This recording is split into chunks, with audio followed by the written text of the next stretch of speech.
According to a survey by the UKG Workforce Institute, over 50% of leaders report experiencing burnout due to work-related stress. A study published in the Journal of Leadership and Organizational Studies found that leaders who don't manage their own stress effectively tend to negatively impact their team's productivity and morale. This makes it absolutely essential for leaders to not only recognize burnout in themselves, but also be proactive in preventing it. In today's episode, we'll explore the factors that contribute to leadership burnout and share practical tips for managing it. Hi, everybody. My name is Rochelle. And I'm Jeff. And this is Burnout Banter. Before we jump into today's episode, remember to subscribe to the podcast on Spotify, Amazon, Apple Podcasts, YouTube, or wherever you listen so that you can stay up to date with the latest banter.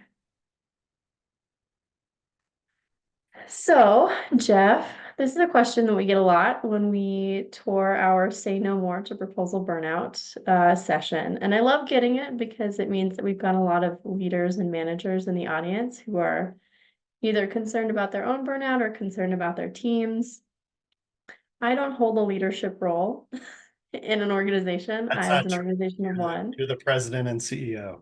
I'm the president and CEO. I don't manage anybody except There, my furry HR dog and the fluffy intern. So I thought this would be a good question to pitch to you in that you have experience in managing teams. And so I was curious, like, before we get into like practical tips and strategies, maybe we need to define leadership burnout and talk about like what makes leadership roles prone to burnout and how it might be different from like the average everyday burnout. Not to say it's different and special, but like I think there are different factors maybe that contribute to it. So we'd love to hear your thoughts on that. yeah, I think that's a good thing to differentiate. So I do think in a leadership role where you're managing people, you do tend to have a bigger picture view of what's going on. So somebody may be dealing with their specific task or their specific job role, and that may be burning them out. It's very possible. But a leader sees, well, this person's dealing with that and they may be burned out, and this person's dealing with that and they may be burned out. And so I think having a bigger picture view of what's going on, I mean, ultimately you're responsible for that in some form or fashion, right? So I could see how that would be more intense, perhaps, than a job specific role burnout, if that makes sense. It does. I'm trying to like harken back to the one time in my brief career when I was a director and the things that weighed on me managing. And the heaviest part was like that 360 view. I had more of an understanding of like the firm's operations and how critical marketing was to keeping things going, especially in like a time of major layoffs for the company. I felt so guilty and so responsible. Like I wasn't bringing enough work. And I was trying to protect my team members from that. So I can see how that would contribute as well. I also think I don't even know if I want to say most. For me, Okay. when people are struggling, it can be really easy to jump in and want to help. And I Yes. think if you're doing that for multiple people on top of your own job, I think there is an increased amount of stress and pressure that comes with doing that. Now, I'll take full responsibility for the fact that I'm doing that to myself, but I think most people want their teams to succeed and want their people to have successful careers. And so, as a leader, anything that you could do to jump in and help out, I think feels good, um, benefits them in some way. Um, but what's interesting is then, too, I won't go above me and expect that same benefit to be put on me. I don't know. I don't know if I explained that very well. You did. So this is something we hear a lot too when managers ask us how they can help their teams. They'll say like, I will put in the 12-hour day so that my team doesn't have to. But if they're like the marketing manager, they're not expecting the marketing director to pop in and do a 12-hour day so that they don't have to.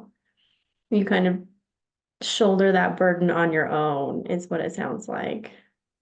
Yeah, I mean, I even in the role I'm in, like my president's off, he's an electrical engineer. He's offered to help out with some things, but I look at it as if I am allowing the president of the company to come down and help me. Yeah, that makes it easier for me, but at the same time, is that the best use of his time and energy? Maybe it is, maybe it isn't. I don't know. I guess that would be a question for him to answer, but I guess, I mean, if you need help, you need help. And if you're a manager, you're trying to help your team, there's probably somebody above you who is also invested in your success as well.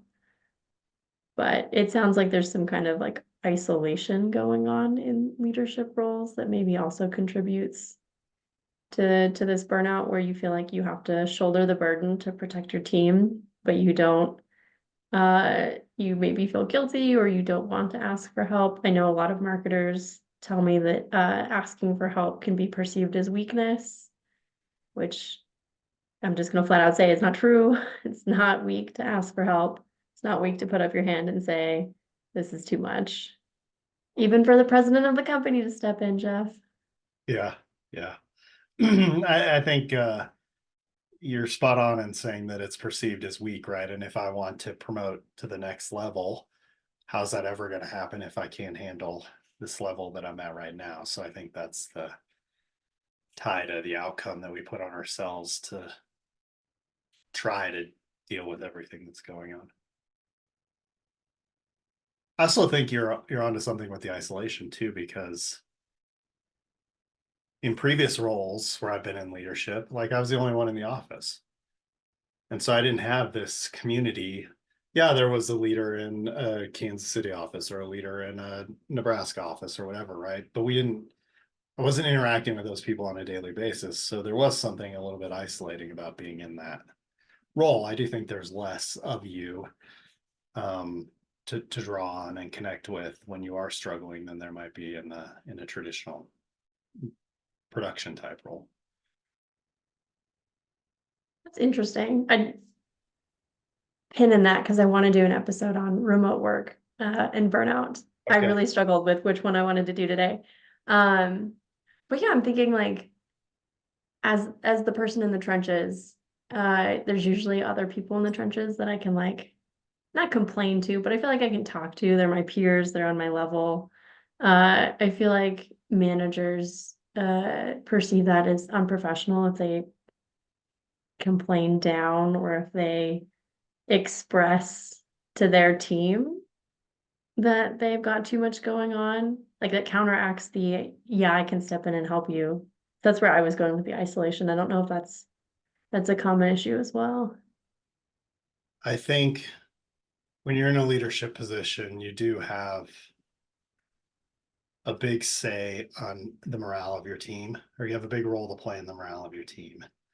And if as a leader, you're complaining about your inability to handle what's going on, I don't think morale on your team is going to be very high. And I can tell you this from experience. In that isolated role where I didn't feel connected to leadership, I'm not saying I'm proud of this, but the easy button was to go talk to the staff in the office, and that did create a really negative environment. So Right. I remember that story. I didn't mean to out you on that, but I'll own it. I did it. I know it happens to a lot of people. I know where they just don't know where to turn. And we've got a whole episode on like finding your community and finding peers. Um, but yeah, I also, so we've kind of like set the stage for leadership burnout and why it looks different. But I think it also affects organization in a different way. Right. And like we've touched on this already in that how you act as a leader impacts your team. But from your perspective, is there anything else that like burnout in leadership does at an organizational level? Does that make sense? Did I say that in the weirdest way possible? Yeah, I mean, it's a great question. I think as a leader, when you're burned out, maybe you care a little less about what happens, um, as a way to protect yourself. And if that's what's happening, I would assume productivity could potentially go down, performance and quality could go down, if you're not as engaged with managing what's happening amongst your team. So I do think that I think, when even when you're amongst your peers and like trying to lead the company to wherever it wants to go, if people are checking out of that right now, the company's not growing or becoming what it wants to become either. So I think it goes both up and down. That makes sense. Yep, All sorry, done, I'm it's all done, organizing thoughts. it's all done to protect yourself, right? Like I'm burned out. I can't do this anymore. Right. So, you know, either physically my body's gonna shut down and try to protect myself, or you get to that cynicism or that exhaustion where you just don't care, negativity around your job. And um, I guarantee you that has a huge impact both up and down. And in terms of I loss, absolutely. We've already talked about like burnout has a dollar, like a hard dollar cost associated with it for organizations. That same study that I mentioned at the top of the episode, it mentioned that like nearly a third of employees wish their organizations would act with more empathy. And because we talk a lot about how burnout affects emotions and you kind of check out, you become really negative, lack of empathy is a huge sign of burnout.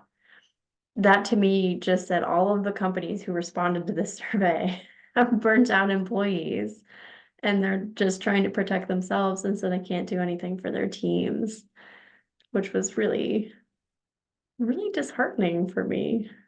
yeah, yeah, I do think you care a little bit less. I mean, that's just the way it is when you're burned out. And it's not that you don't care at all, uh, but in order to protect yourself, you have to care a little less. And I'm just gonna throw it out there for anybody in a management or leadership position listening. That's okay while you're recovering from burnout. Like you're gonna have to shoulder a little less while you work on your recovery. Which leads us nicely into this next section on managing and preventing burnout as a leader. Like I feel like these are going to be a lot of similar things to other episodes where we've talked about how to manage your burnout. Our last episode was all about I'm burnt out. What do I do now? Well, But I as think a leader, what's before you different? before you move into that, Okay. I do think as a manager, as a leader, especially if you have people that work for you, that's that's probably one of the harder parts of being a manager and a leader is dealing with the people stuff that goes along with it. And I think it's okay to take a step back from things while you're doing that, but that can be the most dangerous thing to take a step back from. Could you explain that a little bit more? I think I know what you're talking about, but I just want to make sure it's super clear. Yeah, so if I disconnect from managing my people, um, their performance could shift or suffer. They may not feel as connected to me as a leader, which they could leave. Um, so I think there's a fine line there to walk of how do I create a little more space for myself, but not jeopardize the relationship I have with my people. Does that explain it better? It does. And so my next question for you is how do you do that? How do you manage your own burnout without completely disconnecting from your role as a leader? Well, I think it's a good question. Finding some support so that you're not dealing with it on your own, could be really Even good. if it's the president of the company? Even if it's the president of the company.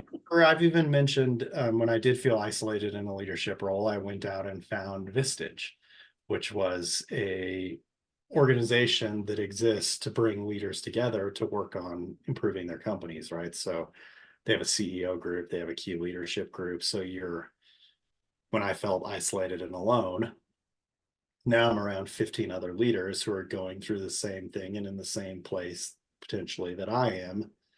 And we were all brought together to kind of work on that collectively. So um, doing something like that could be good so that you don't feel like you're on your own. Finding Um, your community for sure. yeah, I mean, even with the people side of things, like I've been dealing with this a little bit myself. And so for 1 month, I was like, I'm not going to do like my little check-ins that I do with everybody once a month because those do take a lot of time. But then like the next month came up and I was like, I can't do that again. I already feel disconnected from them after 1 month of not interacting in this way. So yeah, it could be little shifts like that where it does give you a little bit of space, but I would try it. The temptation is there to like, oh, well, that was kind of nice. I just got back this much time in my day. Let's extend that for another month and another month. And then all of a sudden now you have no relationship with your people and nobody's connected. So finding that happy medium between I gave myself some space and now it's time to check back in. Maybe Yeah. setting that expectation with your people Yeah. about, and so they know that you're not just like ignoring them and checking out this month. Like, Yeah. hey, we've got a lot going on this month. We're gonna make up for it next month. Yeah. Explaining what you're doing ahead of time, which I did, so that it was Perfect. just like, your meeting has been canceled. No explanation, right? I've had a few of those with managers in the past, and it's okay, it's fine. Everything's fine. That makes me think of another thing that a lot of people talk about in our sessions, is like this idea that you always have to be on. This is also one of our most common burning questions for marketing people, managers, and just regular people. Um, but as a leader, I feel like there is an extra pressure to be on and accessible to your team at all times. And I see this in the industry, I see it outside of the industry, but the higher up you get in the like kind of corporate structure, the less your phone goes on silent like after work hours.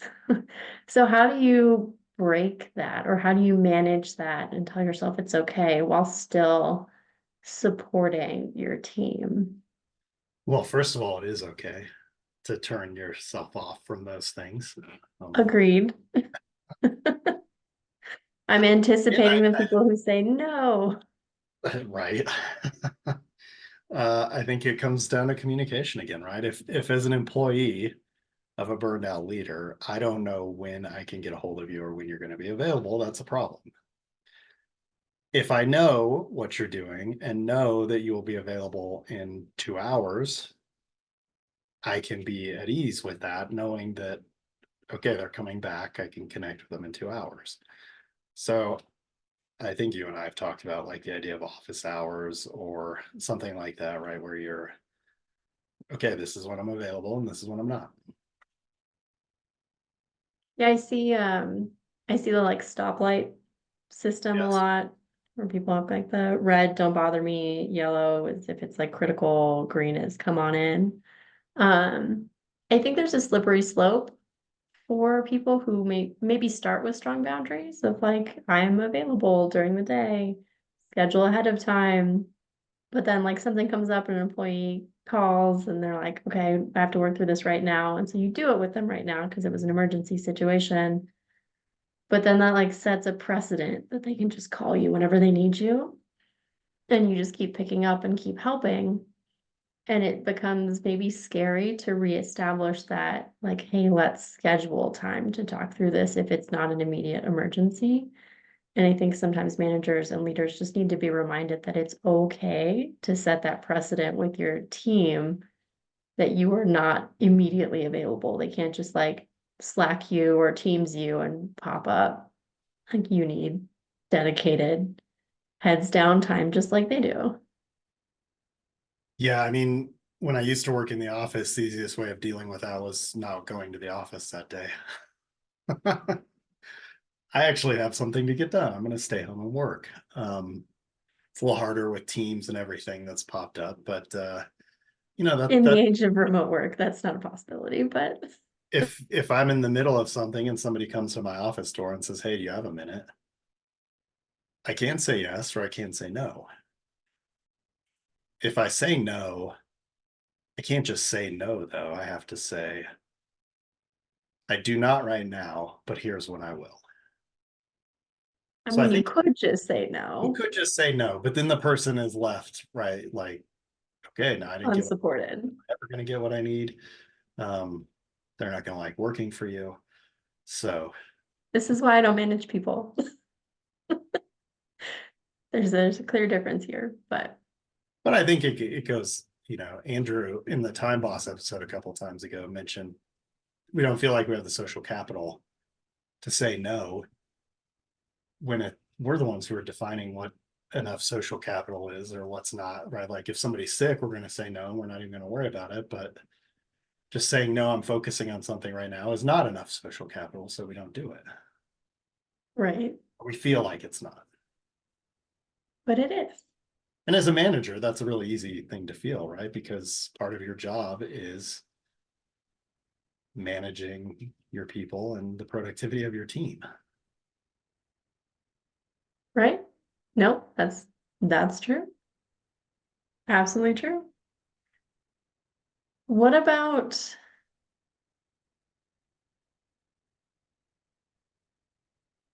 what about you're just so overwhelmed and you have so many things on your plate? You can say like, no, I can't handle this right now. Talk to me in an hour, talk to me tomorrow. How do you get some of those things off of your plate so that you can go back to being an effective manager? Well, if they've been on your plate for a long time and they're beating you up because they stay on your list, but it's been a long time and nobody's really asking for it, maybe it doesn't need to be on your list. I know I have a To-do lot. list cleanup, that sounds great. Yeah, that it's like, man, I haven't done these in like a year. Maybe I don't really need to, but it's still on my list. It's the idea of when you move into a new house and you put your unpacked or unpacked boxes in the garage, and 3 years later or 4 years later, they're still in the same box. I would guess whatever's in that box you probably don't need. I just found one of those boxes in my closet. I'm scared to see what's inside of it, but yeah, it's probably stuff I don't need. Yeah. Delegation, right? Can you ask for help? And then I think prioritizing is really important. Like if I could get one thing done or two things done or three things done this week, what are those three most important things? And then really work on those and let the rest of the list go for now. And if you want to bring in things that you didn't prioritize that high later on when you have the other things done, then great. But I think we get ourselves into trouble with to-do lists with 50 items on them or 100 items on them. That's so overwhelming. That does not help our burnout because Not at we're never all. going to get that done ever. No, we've gotten a lot of really good strategies for managing your to-do list by our guests. I love Jen's, if it can't fit on a post-it note, I can't do it today. I also loved the time box strategies for like, let's pre-plan at the beginning of the week, figure out like what our major tasks are, what the minor tasks are, and roll them over as we complete them. So there's no expectation of, I had to do all of this right now. So I think you're right, that can definitely alleviate a lot of that stress as a Yeah, leader. we get requests to do things all the time as engineers, right? And it's like, okay, well, how long is this going to take you? Well, if I was sitting here doing nothing else, it would probably take me X amount of time, right? However, I haven't found the client yet who's willing to pay me to sit here and just be at their beck and call. So there's 15 other clients or 20 other clients who are wanting things too, right? So we have to factor that in to how long things are going to take. And it's the same way with our list, right?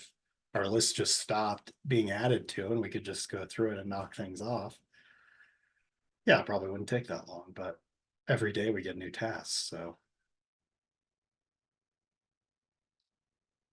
If you find that magic client, see if they need marketing help also. yeah. Putting out the call for magic clients. Anything else that, like any other strategies to prevent burnout as a leader that we should talk about before we kind of move on to those tips and strategies for being a leader and preventing burnout in your team?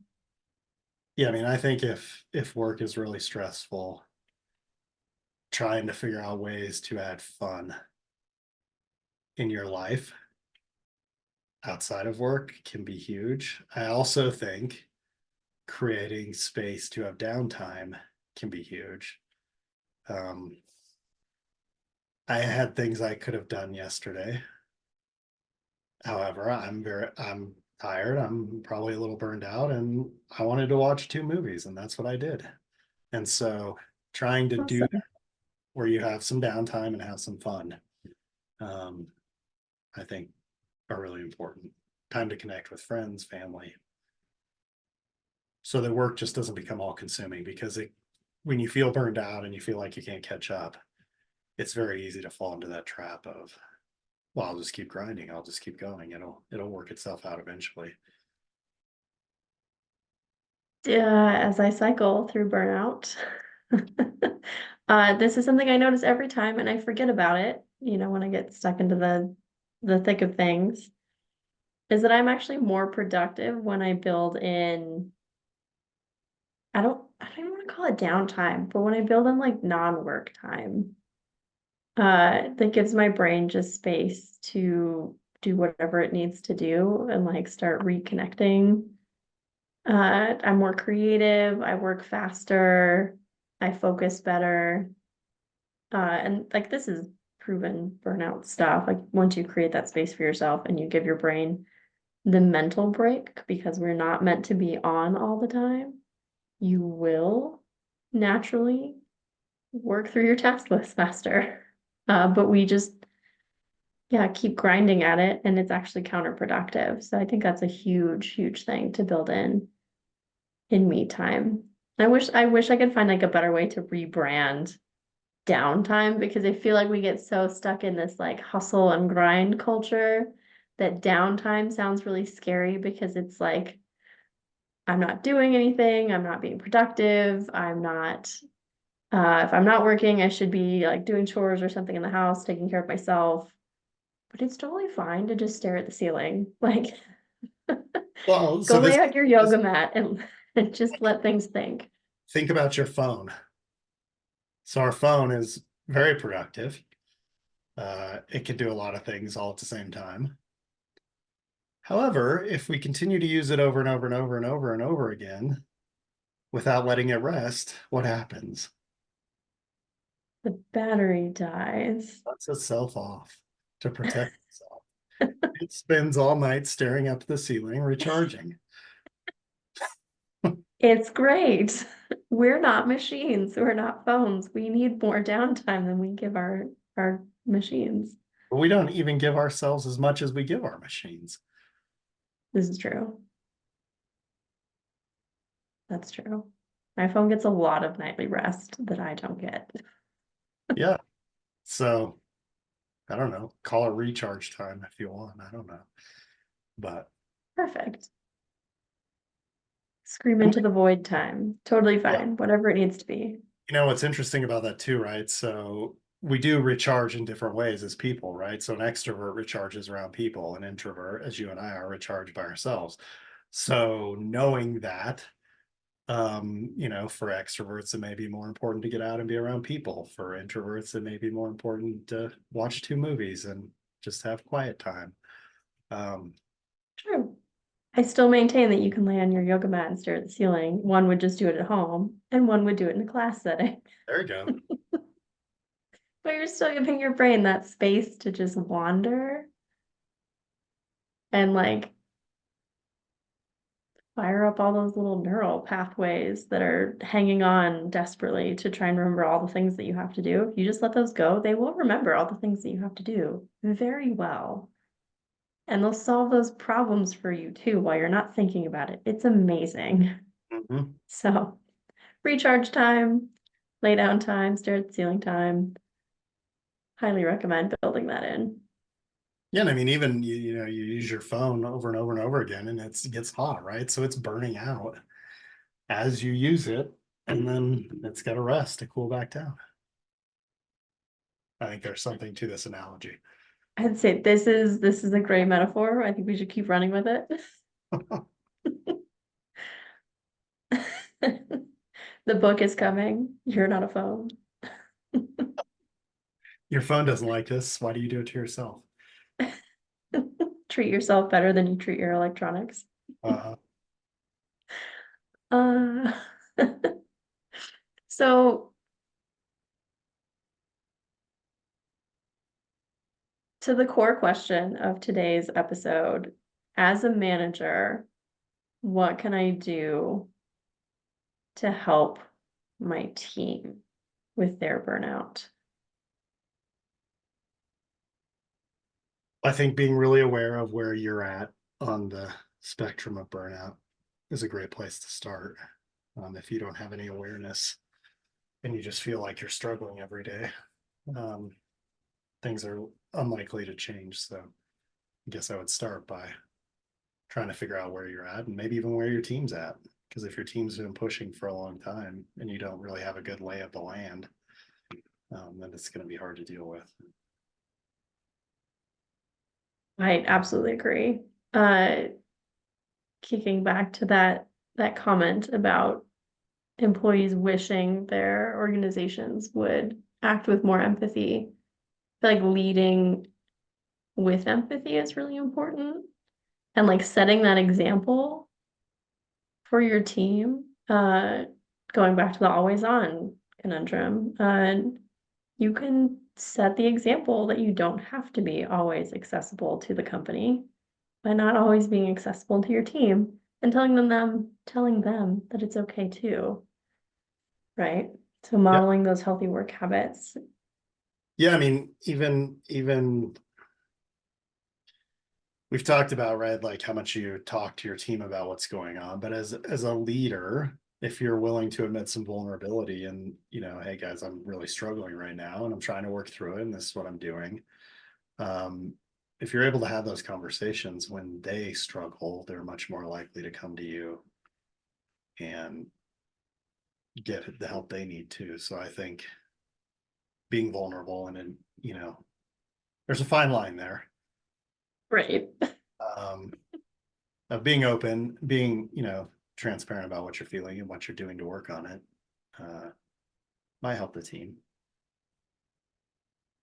I think so. I'm a really big fan of humanizing humans. I feel like there was this big movement in the last, I'm going to say whole century, honestly, uh, to make people like machines in their organizations. And I think bringing that humanity back, being able to admit that you have limitations and you have hit your wall is totally okay, as long as you are being like proactive about it, Yeah. like not using it as an excuse. But I Right. think it's totally great for everybody to humanize situations. That's and I think as a leader that would also encourage your team to do that with you as well. Open communication so you could provide mutual support. Maybe your team needs to step up and help you instead of you taking on that 12-hour day, you kind of go back and forth. Well, and I talk to this with clients all the time because let's say I'm doing that. Let's say I'm protecting my team and I'm shouldering all this extra work. They're seeing what's going on. Even though I'm saying, right, like, nope, everything's fine, we're good. Um, they're looking at you and they're saying, man, if I want Rochelle's job, this is what's required. I don't think I want to do that. And so it doesn't matter what you're saying to protect them. It's what how you're acting and you know, maybe they don't need to be protected. Maybe they want to participate in a solution, and potentially you're getting in the way of that. I think that's a really interesting point. Uh, who decided that we had to protect them? I don't know.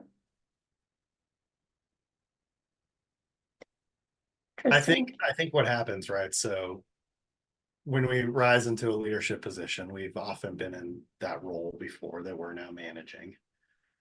We saw what it was like, and we don't want our people to experience the same thing as us, even though we've risen above it. I'm air quoting. Um, so in order to not have them experience what we did, we try to protect them. I mean, same thing with parents and kids, right? Like however my parents raised me, there were things I liked, there were things I didn't like. So now as a parent, I'm going to try to do more of the things I liked and less of the things I didn't like, right? So all trying to protect my kids just like they were trying to protect me. Um, so I think that's probably it comes from a good place. I just don't think people realize, you know, they're watching you and they're seeing what you're doing, and most people don't want to do that, so they're not going to. Right. The well-intentioned leader is maybe not where you need to be. Maybe we need to be more thoughtful and intentional with how we are delegating and how we are communicating with our teams and how we are working together to achieve goals, and letting your team share in both the successes and the work to get there within reason, of course. Like, we don't need everybody working like 80-hour weeks, 100-hour weeks. Let's not do that. Yeah, but But I always bring up, right? So if I have one person working 60 hours a week and the rest are working 40, I don't need everybody to work 60. I need everybody to work 42 or 43. right, This one person who's working 60 doesn't have to work that much anymore, right? Like we've covered it by otherwise we'd just be all on our own working on our by ourselves, and we wouldn't have teams. So that's the benefit of a team, is that the team can get more done than the individual can right. if it functions as a team. I think that's a great point. And I think that's something that's going to be a little bit difficult for marketers listening to this, because we're very like superhero type A. We have to save the day. And we have individual assignments, even though we're part of a team, one of us leads point on an assignment. And it can be really hard to say, hey, we divide and conquer on these things. Maybe it'll go faster. But I mean, if you look at a sporting, like a team sport like basketball or something, right? If one individual is trying to be the hero, the team suffers and the team's not going to perform as well as another team where they're all functioning as a team. Right. Absolutely. That person's built for individual sports, not team sports.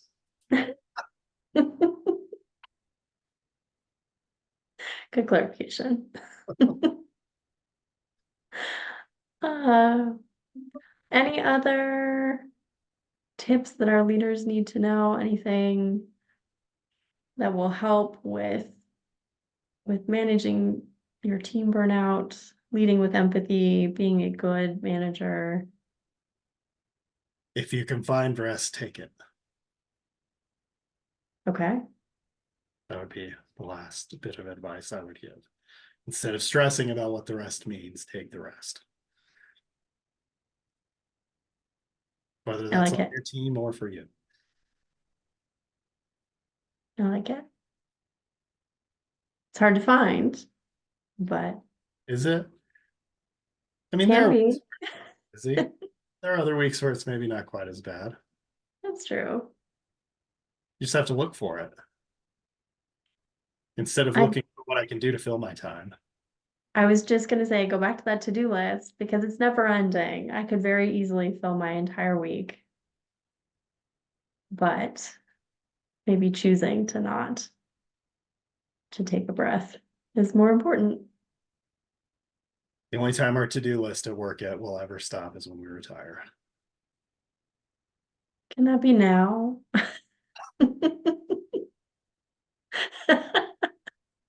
I say that and people get very upset at me. You're too young to be saying you want to retire. Like, no, anybody can want to retire at any age. You can be tired at any age. It's okay. Are we ready to move on to our burning question? Or do we have final thoughts? Yeah, let's do it. And now it's time for burning questions. All right. Our burning question leads right into the theme of this episode. So our listener says, I lead a regional marketing team for an architecture and engineering firm, and I'm struggling to keep morale up with all of our tight deadlines, demanding leadership, and additional responsibilities from a new acquisition. How can I support my team's well-being while meeting our targets? That sounds like a lot. That is a lot. There were no details on how big this team is, how big the company is. So I'm gonna just kind of imagine that it is like a standard AEC company with maybe fewer people resources than they should have. Acquisitions are always dicey. I have honestly never seen a clean AEC acquisition, especially in marketing, where you're like, whose branding guidelines do we follow? When do we make the hard cutover? What is the messaging? Who's responsible? So if you don't have anyone leading that, that could be a nightmare.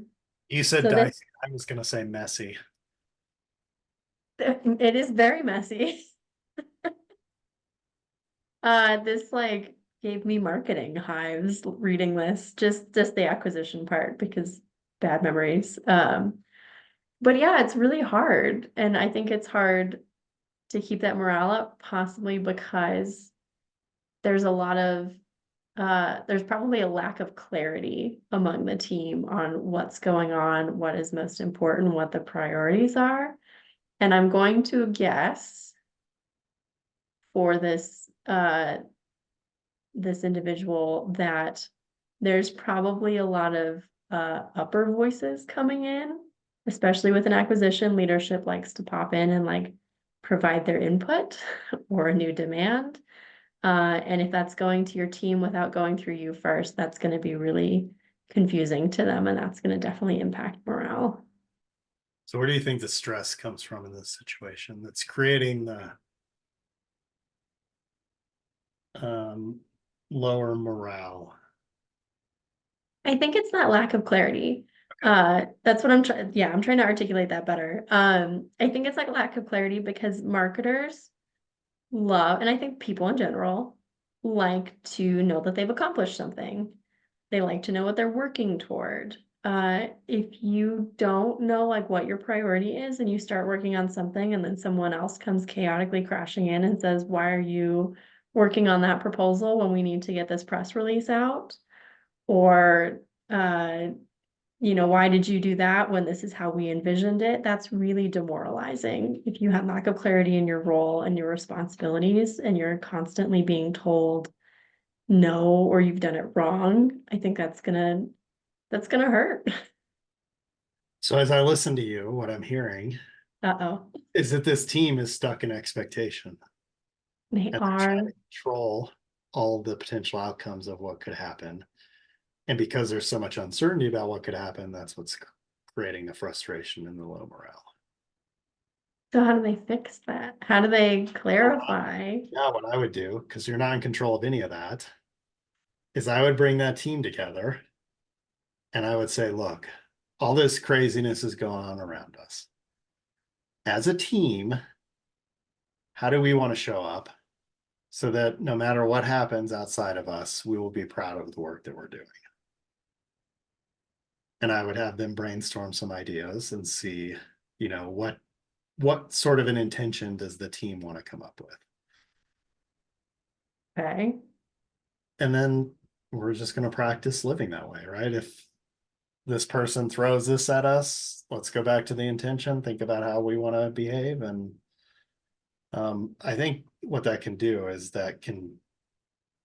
amidst all the craziness of the situation, that can help you and your team feel good about yourselves, no matter how many times the direction changes or you get different voices or nobody knows what's going on, which is probably what's happening. There is no clear Sounds direction. like to We're not me. the only ones who have a lack of clarity. It's probably every single person. Probably. That's probably why in my head, this like vision of leadership being chaotic is happening because they don't know what's going on either. Well, Um, most mergers or acquisitions that I've been a part of, everybody leaves because of yeah, this. because they're messy. Yeah. I don't know why we even figured this out yet. Nobody ever thinks about the marketing. Nobody ever thinks about the organizational structure. They're just like, this is a great idea. We'll just bring them on. Thinking It's about as easy as that. those dollar bills. Ugh, greed. Whole other episode. I guess that's how I would try to handle this. I like it. I like it. I think it might be helpful. Like, what kind of intention might the team, like, can we give them some examples maybe? Or like one example of like what an intention they can be proud of. A part of something like this before. I'm sorry, you cut out. Oh, I said, have you been a part of something like this before? Yes, yes, I have. Well, what would have made you proud at the end of the day for how you showed up at work? So I handled this in an interesting way in that one of my clients was actually acquired Okay. and they got no direction from the parent company that acquired them. And I kept asking, I was like, what are my new brand standards? What are our new marketing? Do I have like a kit that I need to be working with? And I kept getting nothing, kept getting nothing. So I talked to my contact at my client's company and I said, well, we can continue going as we've been going and it's been going really well and wait until someone tells us otherwise. Or we can keep trying to knock down this door.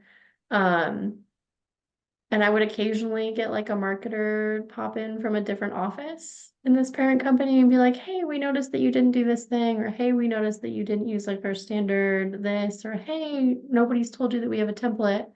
But it was really disjointed.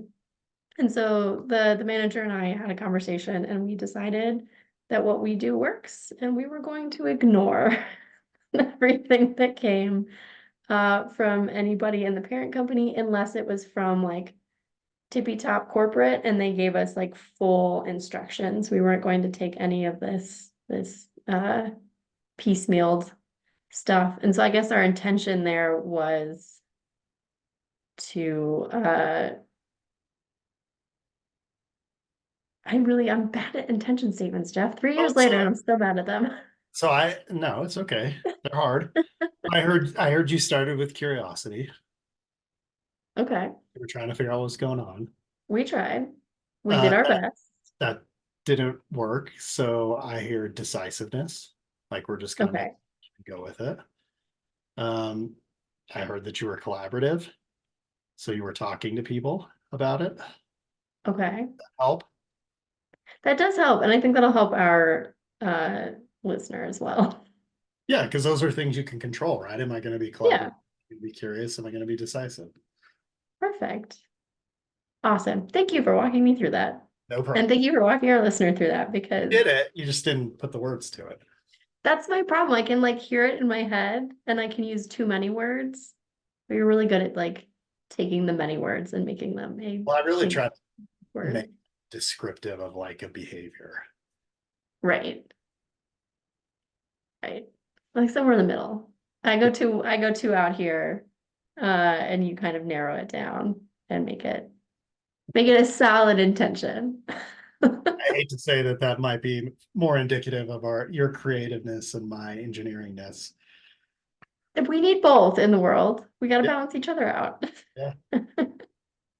Any final thoughts on our burning question on managing leadership burnout before we close out? No, and you can bring in a facilitator.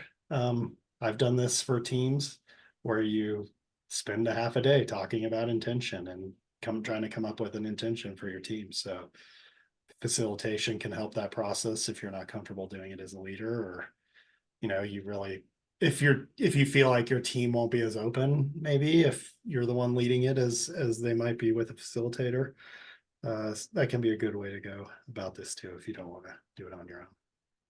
Absolutely. Sometimes outside help is necessary. Yeah. That's all. Well, that was great. Very important. Friendly reminder to our listeners, if you have burning questions, please, please, please email them to us at burnoutbanter@gmail.com. And then remember to like or subscribe to our podcast on Amazon, Spotify, Apple Podcasts, YouTube, or wherever you listen to make sure you never miss an episode. Also, to Jeff's point about facilitation, if your organization is struggling with burnout and stress management, Jeff and I offer in-house coaching to help your staff get back on track.